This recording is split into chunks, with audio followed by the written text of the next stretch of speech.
16절부터 14절까지 말씀입니다. 창세기 22장 6절부터 14절입니다. 6절부터 14절까지 말씀입니다. 아브라함이 이에 번제 나무를 취하여 그 아들 이삭에게 주고 자기 눈과 칼을 손에 들고 두 사람이 논의하더니 이삭이 그 아비 아브라함에게 말하여 가로되 내 아버지여 하니 그가 가로되 내 아들아 내가 여기 있노라. 이삭이 가로되 불과 나무는 있거니와 번제할 어린 양은 어디 있나이까. 아브라함이 가로되 아들아 번제할 어린 양은 하나님이 자기를 위하여 친히 준비하시리라 하고 두 사람이 함께 나아가서 하나님이 그에게 지시한 곳에 이르니라. 이 아브라함이 그곳에 단을 쌓고 나무를 버려놓고 그 아들 이삭을 결박하려 단 나무 위에 놓고 손을 내밀어 발을 잡고 그 아들을 잡으려 하더니 여호와의 사자가 하늘에서부터 그를 불러 가라사대 아브라함아 아브라함아 하시는지라. 아브라함이 가로되 내가 여기 있나이다 하매 사자가 가라사대 그 아이에게 내 손을 대지 말라. 아무 일도 그에게 하지 말라. 내가 내 아들 내 독자라도 내가 아끼지 아니하였으니 내가 이제야 내가 하나님을 경외하는 줄을 아노라. 아브라함이 눈을 들어 살펴본 즉 한 수양이 뒤에 있는데 뿌리 숯불에 걸렸는지라. 아브라함이 가서 그 수양을 가져다가 아들을 대신하여 번제로 드렸더라. 아브라함이 그 땅 이름을 여호와 이레라고 하였으므로 오늘까지 사람들이 이르기를 여호와의 산에서 준비되리라 하더라. 아멘. 오늘 본문에는 여호와 이레라는 말이 등장합니다. 여호와는 하나님의 이름입니다. 모세가 하나님의 이름을 물어봤을 때 여호와라 나는 스스로 있는 자라 말씀하셨죠. 하나님. 근데 하나님이 어떤 하나님인가? 그래서 하나님의 속성에다가 이스라엘 백성들은 이름을 붙여서 하나님의 이름을 표현했습니다. 우리가 잘 아는 여호와 샬롬, 평강의 하나님입니다. 하나님은 치료하시는 하나님, 그러면 여호와 라파 그러죠. 근데 오늘 여호와 이레는 뭐라고요? 준비하시는 하나님. 하나님이 여호와의 산에서 준비되리라. 하나님은 어떤 하나님입니까? 준비하시는 하나님입니다. 우리가 여행을 떠나거나 어떤 일을 할 때 준비합니다. 손님을 맞을 준비도 하고 준비하죠. 준비를 하려고 하면 두 가지가 필요합니다. 먼저 뭐가 필요한지를 알아야죠. 필요한 것을 준비해야 됩니다. 필요하지 않은 것을 준비하면 짐이 되지요. 여행 갈 준비를 하는데 여행 가서 꼭 필요한 것을 준비해야 되는데 꼭 필요한 것을 두고 오고 필요 없는 것들을 가지고 가면 짐이 되겠죠. 그래서 무엇이 필요한지를 알아야 됩니다. 아는 게 중요하죠. 근데 안다고 해서 다 되는 게 아니라 알면 그것을 갖출 수 있는 능력이나 그것을 준비할 수 있는 어떤 감당할 수 있는 능력이 있어야 되겠죠. 준비돼야 되는데 위기가 닥치고 어려움이 오는데 그것을 준비해야 되는데 그것을 준비할 능력이 없으면 그 위기 상황이나 그 문제가 부딪혔을 때 큰 어려움을 겪게 되는 것입니다. 그러니까 준비한다는 것은 두 가지가 포함되는 거죠. 아는 것과 공급하는 것입니다. 여호와 이레 하나님 하면 준비하시는 하나님인데 첫 번째 하나님은 아시는 하나님입니다. 아시는 하나님. 오늘 말씀에도 보면 하나님이 아브라함이 이삭을 얼마큼 사랑하는지도 아셨습니다. 그럼에도 불구하고 이삭을 바치라고 했고 아브라함은 하나님의 말씀에 순종함으로 인해서 하나님이 아브라함이 하나님을 얼마나 경외하는지 아셨다라고 말합니다. 하나님은 아브라함을 아셨습니다. 아시는 하나님이십니다. 하나님을 보시는 하나님, 보시면서 그 필요를 아시는 하나님이신 것이지요. 아브라함의 마음을 아시고 아브라함의 중심을 아시고 아브라함에게 하나님을 경외하는 마음이 있는지 아셨고 이 사건을 통해서 그 마음을 확인한 것이죠. 그제서야 하나님이 아셨다는 게 아니라 하나님을 경외하는 마음이 아브라함에게 있었기에 순종을 감당할 수 있는 그 믿음이 있었기에 아브라함에게 시험을 줬고 그 시험을 아브라함이 감당함으로 하나님에 대한 믿음과 신뢰와 사랑을 표현하고 그걸 통해서 하나님이 아브라함이 하나님의 경외함을 아신 것이죠.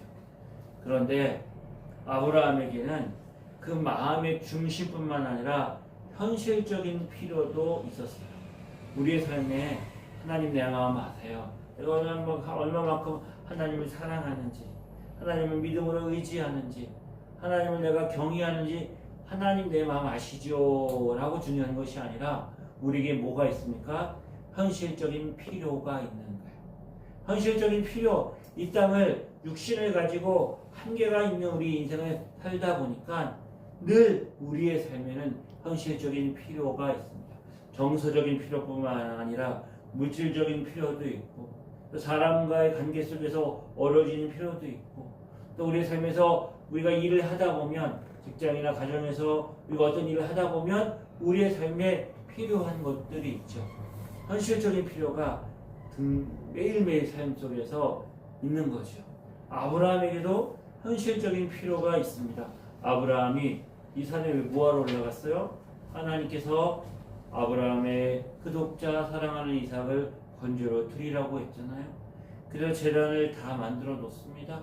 그리고 아브라함이 이삭을 제단 위에 올려놓고 이제 칼을 들어서 이삭을 죽이려고 하는 순간에 현실적으로 필요했던 것은 이삭을 대신할 번제물이 필요했던 것이죠. 이삭을 대신할 번제물이 필요했어요. 성경에 보면 예수님이 이렇게 말씀하셨죠. 그러면 저희를 본받지 말라. 구하기 전에 너에게 있어야 할 것을 하나님 너희 아버지께서 아시느니라. 우리가 구해야 되는 게 뭐예요? 현실적인 필요잖아요. 현실적인 필요가 있어서 무엇을 먹을까, 무엇을 마실까, 무엇을 입을까 늘 우리가 염려하며 걱정하며 살아가는데 하나님은 구하기 전에 미리 아신다는 거예요. 그래서 뭐라고요? 구하지 말라고요? 아니죠. 먼저 그의 나라와 그의 의를 구하라고 말씀하셨지요. 그리고 우리의 필요를 구하라고 말씀하셨어요. 하나님은 아시지만 아브라함이 하나님을 얼마나 경외하는지 아시지만 말씀하시고 순종하게 하신 것처럼 우리의 필요를 아시지만 하나님 우리에게 구하라 말씀하십니다. 찾으라 구하라 드리리라. 찾는 자가 찾을 것이고 구하는 자가 얻게 될 것이고 두드리는 자에게 열릴 것이다. 하나님이 구하라고 말씀하세요. 다 아시는데 그 마음을 아시는데 왜 시험하실까? 아시지만 시험을 통해서 드러나는 은혜가 있고 영광이 있고 하나님의 계시가 있는 것이죠. 다 아시지만 구해야 주시는 때가 있는 거야. 그래서 주님 우리 가운데 구하라 말씀하시죠. 아시지만 구하라고 말씀하시지만 그것을 주실 수 없다면 우리가 구하는 것은 허공을 외치는 빈 공간을 외치는 메아리가 되겠죠. 하지만 하나님은 능력이 하나님이십니다. 알지만 도와주지 못하는 우리가 우리 서로의 필요를 알잖아요. 제가 도와 형제의 필요를 알지만 내가 도와주는데 한계가 있어요. 우리의 삶에도 어떤 필요가 있지만 한계가 있어요. 그럼에도 불구하고 하나님은 어떻게 해요? 아실 뿐만 아니라 충분히 채우시고 공급해 주시고 해결할 능력이 하나님 앞에 있는 것이죠. 그래서 아브라함이 현실적인 필요를 채워주시지요. 아브라함이 칼을 들어서 이삭을 치려고 할 때 하나님의 사자를 보내서 아브라함아 급하게 부르셨어요. 아브라함이 눈을 살펴보니까 한 수양이 수풀에 뿔이 걸려 아둥바둥하고 있는 거예요. 그래서 아브라함이 가서 그 수양을 가져다가 이삭을 대신해서 하나님 앞에 번제를 주셨습니다. 왜? 아브라함 믿음을 가지고 올라가서 봤더니 이삭을 대신할 수양이 그 전에 미리 준비되어 있었다면 얼마나 좋았겠어요. 그러면 아브라함이 이삭에게 설명하지도 않아도 되고 이삭에게 얼마나 호밌게 그래 내가 이렇게 해서 왔는데 하나님이 이렇게 미리 준비하셨다라고 그렇게 말할 수 있었겠어요. 제단을 다 쌓고 이삭을 올려놓기 전에 하나님이 미리 수양을 준비하셨다면 또 얼마나 그 아브라함의 마음이 갈등하고 그 마음의 그 고통과 그 여러 가지 많은 생각들을 겪지 않아도 됐을 거 아니에요? 근데 결정적으로 아브라함이 칼을 들어서 이삭을 내리시려는 그 순간 눈을 들어 보았더니 보이지 않았던 숫 양이 걸려있는 거예요. 타이밍이거든요. 하필이면 그때 그 순간에 주시는지 우리는 알 수가 없어요. 하지만 하나님의 때가 있다 성경은 말하는 거죠. 아브라함 이삭을 낳을 때도 하나님께서 100세가 될 때를 기다리게 하셨고 그 타이밍에 주시는 거예요. 우리가 구하는 거 필요한 거 아는데 우리가 원하는 것이 있지만 주어지지 않았어요? 그러면 하나님이 관심이 없는 거야? 하나님이 모르시는 거야? 하나님이 그것을 채워줄 능력이 없는 거야? 라고 생각하는 것은 뭐예요? 하나님의 신실하심과 하나님의 은혜에 대한 우리의 믿음이 연약해지는 거죠. 그때 우리가 가져야 될 제일 중요한 생각, 첫 번째 생각은 하나님의 때가 있다 라고 하면서 인내함으로 하나님을 기다리는 거죠. 왜요? 하나님은 신실하신 하나님이시기 때문입니다. 아멘. 하나님이 공급해 주시는 거 때가 있는데 그 때를 미리 안다면 우리는 믿음이 필요하지 않을 거예요. 내일 비가 오는지 안 오는지 우리는 알 수가 없어요. 근데 뭘 알아요? 일기예보를 보면 비가 올 확률을 얘기해 주죠. 내일 비가 올 확률이 90%야, 50%야, 30%야. 비가 올 확률이 90%라면 우리가 집을 나설 때 우산을 준비해서 가겠지요. 비가 올 확률이 있기 때문에 그것은 믿음이 아닌 거예요. 확률인 거고 확률을 내가 인지하고 받아들이는 것이죠. 그런데 하나님의 때는 우리가 알 수가 없어요. 주님이 십자가에서 부활하시고 승천하실 때 다시 오신다고 약속하셨어요. 근데 그때와 기한은 나도 모르고 아버지만 안다 라고 말하면서 기다리라고 하셨어요. 하나님이 예수님이 다시 오신다고 하셨는데 그 기한과 때를 우리가 알지 못해요. 하지만 그것을 우리가 무엇으로 믿음으로 소망 가운데 바라보는 것이죠. 그제서야 거기에 믿음이 필요한 거예요. 하나님 말씀에 순종하면 때가 되어 하나님이 우리를 채워주시고 넘치게 하시는 하나님의 은혜가 있어요. 근데 하나님이 주실 때 어떻게 주신다고요? 넘치게 해주세요. 부족함이 없게 해주세요. 그리고 가장 좋은 것을 아끼지 않고 주세요.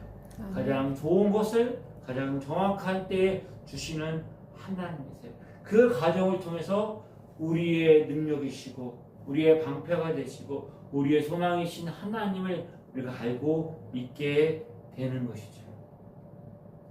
하나님이 아브라함에게 내가 지시할 곳으로 가서 그곳에서 이삭을 번제로 드리라 말씀하셨죠.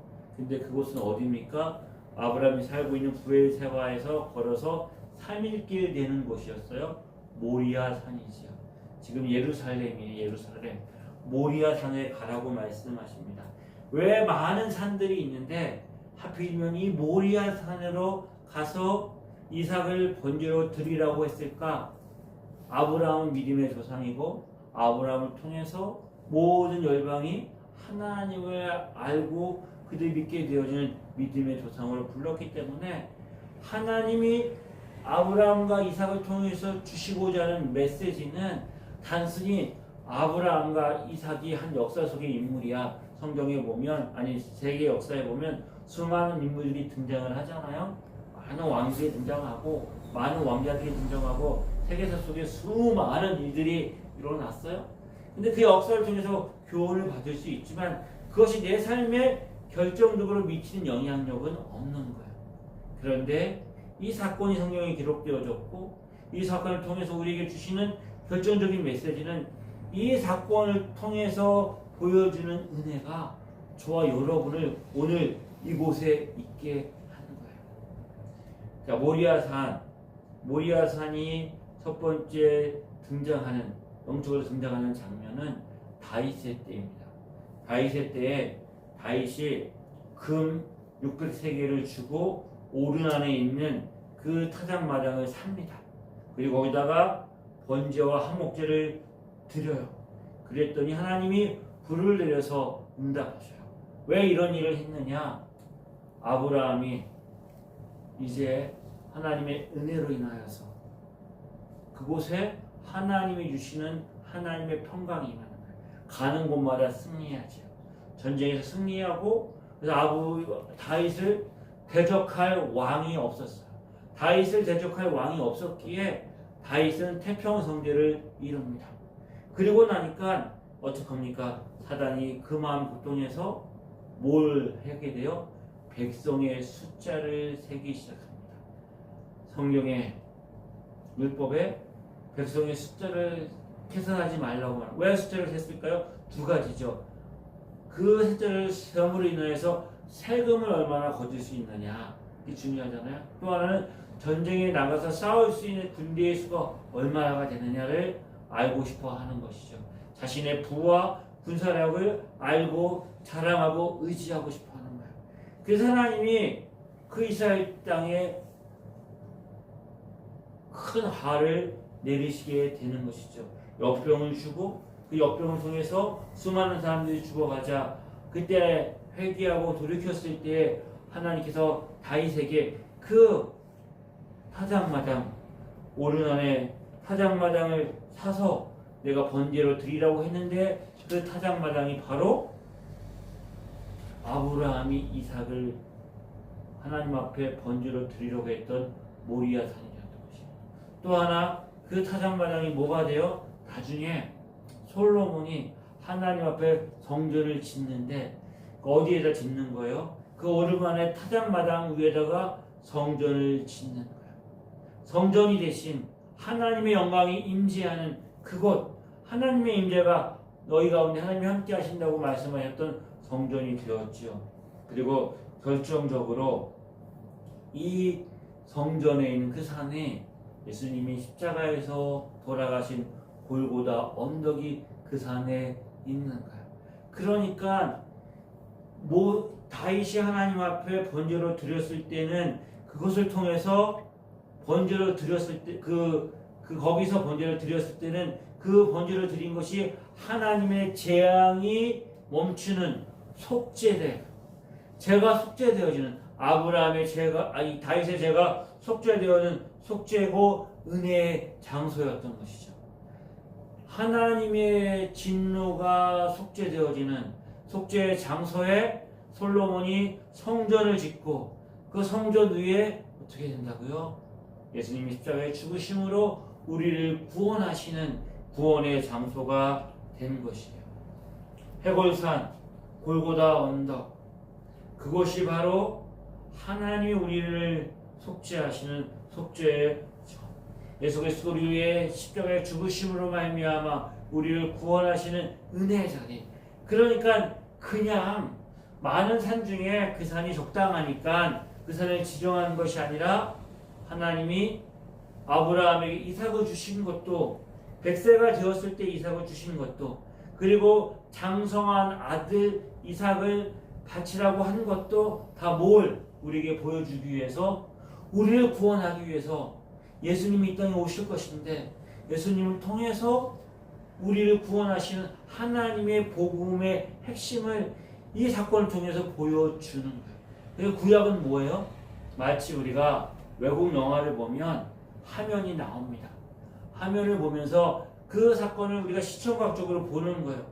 시청각적으로 보면서 그것을 우리가 알게 되는 거죠. 그런데 그 하는 말이 자막이 없으면 이해가 안 되는 거예요. 그 자막을 통해서 그 내용이 무엇인지 우리에게 설명하는 거예요. 자막만 있고 그림이 없으면 온전히 이해가 되지 않잖아요. 그러니까 구약 성경은 예수님이 이 땅에 오실 것에 대한 그림을 입체적으로 사람들의 삶을 통해서, 아브라함의 생애를 통해서, 다윗의 생애를 통해서, 솔로몬을 통해서, 이스라엘 백성들의 역사를 통해서, 그 예수님의 십자가의 사건을 통해서 보여주는 것이죠. 그리고 결정적으로 십자가의 사건을 통해서 우리에게 이것이 얼마나 은혜가 되는지를 알려주시는 거예요. 그러니까 구약은 예수님이 오신다는 약속이고, 신약은 오신 예수님이 우리를 위해서 어떻게 구원을 이루시고 우리를 천국까지 인도하신지를 보여주는 장면. 그래서 이것이 바로 복음의 핵심이 담겨져 있는 장면인 것이죠. 그래서 수많은 구약의 인물들 중에서 예수님과 가장 닮아 있는 인물이 이삭인 거예요. 이삭을 보면 예수님이 누군지를 보여주는 장면을 우리가 알 수가 있는 것이죠.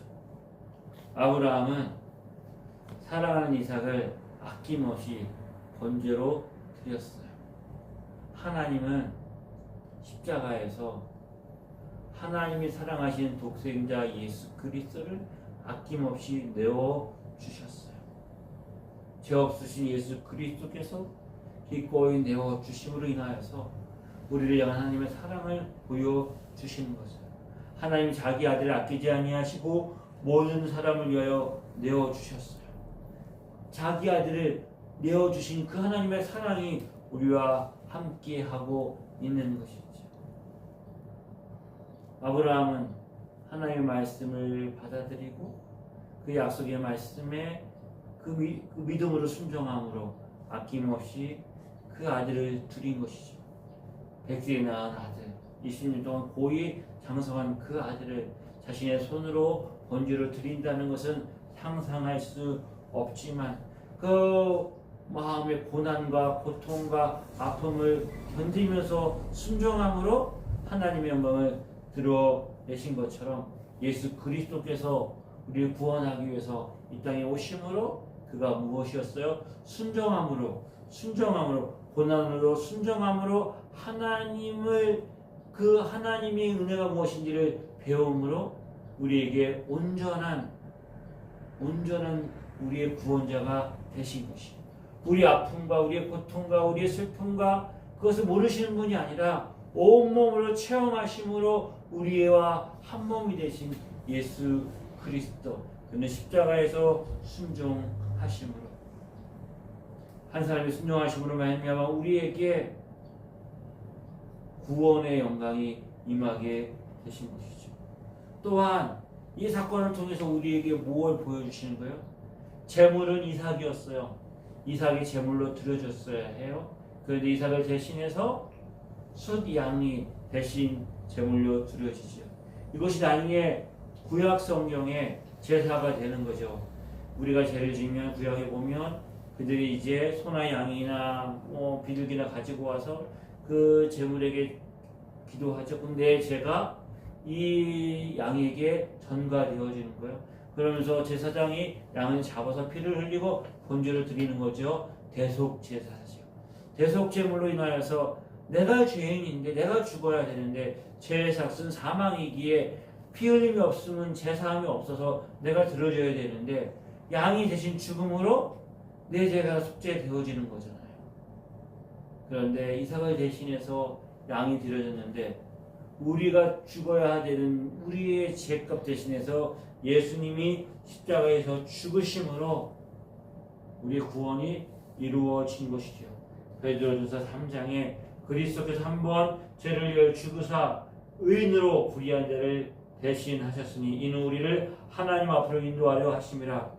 육체로는 죽임을 당하시고 영으로는 살리심을 받으셨으니 예수 그리스도께서 십자가에 죽으심으로 우리를 구원하셨다. 이 믿음이 우리를 하나님의 자녀로 만들어 주신 것이죠. 하나님 우리를 구원하기 위해서 예수님이 이 땅에 보내셨고 십자가에서 우리 죄를 위해 대신 죽으심으로 그 믿음을 그 복음을 믿을 때에 우리가 구원받아 하나님의 자녀가 되는 것이죠. 그리고 이 사건을 통해서 아브라함의 믿음의 고백을 어떻게 해석합니까? 죽은 자 가운데서 도로 찾았다. 죽은 자를 능히 살리시는 하나님, 아브라함이 하나님의 말씀을 들었어요. 내가 지시할 땅으로 가서 그를 번제로 드려라. 아침 일찍 일어납니다. 그리고 제단을 쌓을 나무를 이제 나귀에 싣습니다. 두 종과 함께 이삭과 3일 길을 걸어갑니다. 그리고 산에 올라가서 아브라함이 제단을 쌓고 그리고 이삭을 그 제단에 올려놓고 칼을 들어 죽이려고 합니다. 아브라함의 순종이 언제부터 시작되었어요? 아브라함이 마음의 갈등도 있었겠죠. 돌아갈까? 올라가지 말까? 지금이라도. 하지만 아브라함이 그 집을 떠나서 3일 길을 걸어가는 동안에 이미 아브라함의 마음속에는 이삭은 죽은 거예요. 죽음기로 마음의 결정을 하고 그 길을 떠나간 거예요. 3일 걸어가고 제단에 올려놨을 때 대속할 양이 거기에서 하나님이 예비하셨고 그때 죽은 이삭이 살아난 거예요. 죽은 아들을 도로 찾은 거예요. 뭘 보여주는 거예요? 부활인 거죠. 예수님 십자가에서 죽으시고 장사된 지 사흘 만에 부활하심으로 우리의 구원을 완성하셨어요. 놀랍게 이삭의 생애는 예수 그리스도의 생애를 닮아 있어요. 이 모든 과정을 통해서 아브라함이 고백한 게 뭐예요? 하나님이 준비하셨다. 여호와 이레. 저와 여러분의 구원을 위해서 하나님이 준비하셨어요. 언제 전부터? 창세전부터. 창세전부터 하나님이 삼위일체 하나님이 우리를 구원하기 위한 계획을 작정하셨어요. 하나님이 계획하셨고 예수님이 순종하셨고 그 모든 일을 예수 그리스도의 영이신 성령이 하나님의 영이신 성령이 이 일들을 수행하심으로 우리 구원이 이루어진 거죠. 여호와 이레의 하나님인 거예요. 우리를 구원하기 위해서 창세전부터 준비하신 그 철저한 준비를 온전히 이루는 그 능력과 하나님의 그 의지, 그것이 저와 여러분을 구원하여 하나님의 자녀로 삼아 주신 것이죠. 여호와 이레의 하나님이십니다. 준비하시는 하나님이에요. 성경은 말합니다. 자기 아들을 아끼지 않고 내어주시니가 너희 필요한 것들을 아끼시겠느냐. 우리의 삶의 필요를 아끼지 않고 채우시고 넘치게 하시는 하나님이에요. 하나님은 아브라함의 현실적인 필요를 아실 뿐만 아니라 우리의 삶의 현실적인 필요도 아세요. 구원을 위해 우리를 하나님 준비하신 계획대로 예수 그리스도 안에서 구원하셨듯이 우리에게 이 땅의 삶이 전부가 아니라 예수님이 이제 십자가와 고난과 부활과 승천과 다시 오심을 제자들에게 말씀하시면서 뭐라고 말씀하셨어요? 내가 다시 올 거야. 뭐가 되면? 내가 너희가 나와 영원히 함께할 처소를 준비하러 가는데 그 처소가 다 준비되면 올 거야. 예수님이 뭘 준비하고 계신다고요? 저와 여러분이 영원히 살게 될 천국을 준비하러 가신다는 거예요. 준비하시는 하나님이세요.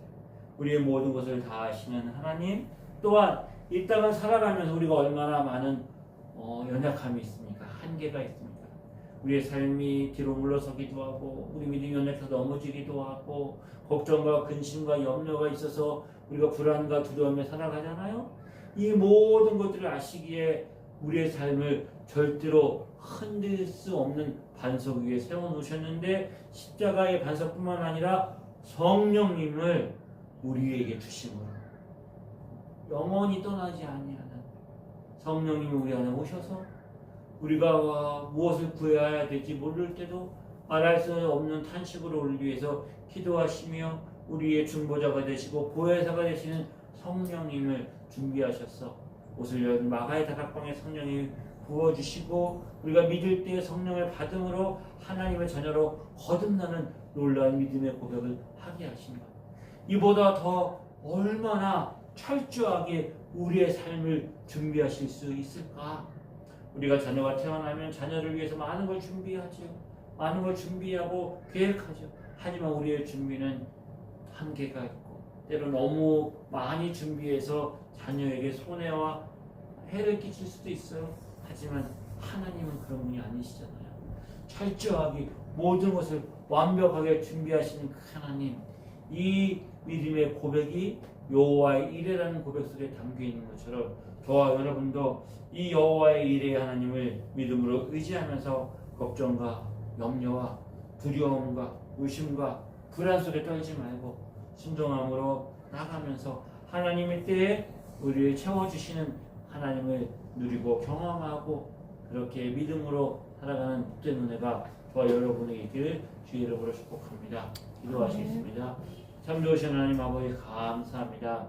여호와 이레 하나님, 우리의 삶을 통해 모든 것들을 준비하신 대로 인도하시는 그 하나님을 믿음의 눈으로 바라보고 승리하며 살아갈 수 있도록 날마다 은혜를 더하여 주시옵소서. 아멘. 예수님의 이름으로 기도드립니다. 우리 주 예수 그리스도의 은혜와 하나님 아버지의 크신 사랑하심과 성령님의 인도하심이 여호와 이레 믿음으로 주님을 의지하고 그 주님과 함께 동행하며 승리하는 삶을 살기를 소망하는 주의 자녀들 위해 지금부터 영원히 함께 하시기를 간절히 축원하옵나이다.